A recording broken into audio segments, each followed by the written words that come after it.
Mental hospital પાસે ગંદકીના ઢગ લાગ્યા.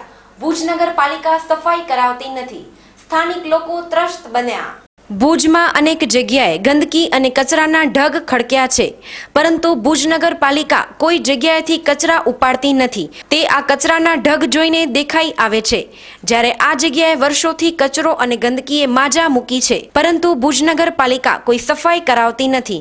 તે આ કચરાઓ ચાળી ખાય છે. ભુજમાં અનેક જગ્યાએ કચરા અને ગંદકી થાય છે, પરંતુ ભુજ નગરપાલિકા કોઈ પણ જગ્યાએ યોગ્ય સફાઈ કરતી નથી. તે દેખાઈ આવે છે. ભુજના અનેક વિસ્તારોમાં સફાઈ અને કચરા દેખાઈ રહ્યા છે, પરંતુ ભુજ નગરપાલિકા કામગીરીમાં નિષ્ફળ ગયેલ છે.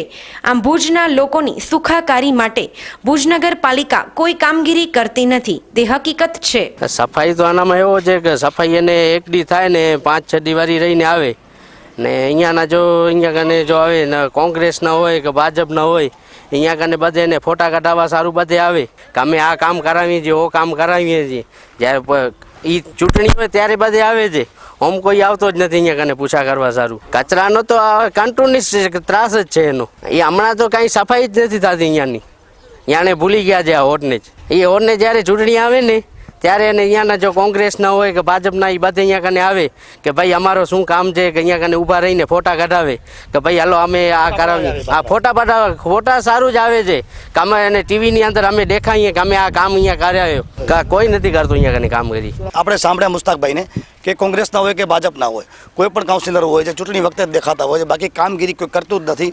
માત્ર ટીવી, ફેસબુક, યુટ્યુબ અને વોટ્સઅપમાં પોતાના ફોટા મૂકવા માટે જ ફોટા પડાવે છે સફાઈ ઝુંબેશના નામે. બાકી કોઈ પણ જાતની કામગીરી આ વોર્ડમાં થતી નથી. કોઈ પણ કાઉન્સિલર હોય પોતાના મતલબ માટે જ આવતા હોય છે. ચૂંટણી લડે છે તો પોતા માટે લડે છે, પબ્લિક માટે નથી લડતા.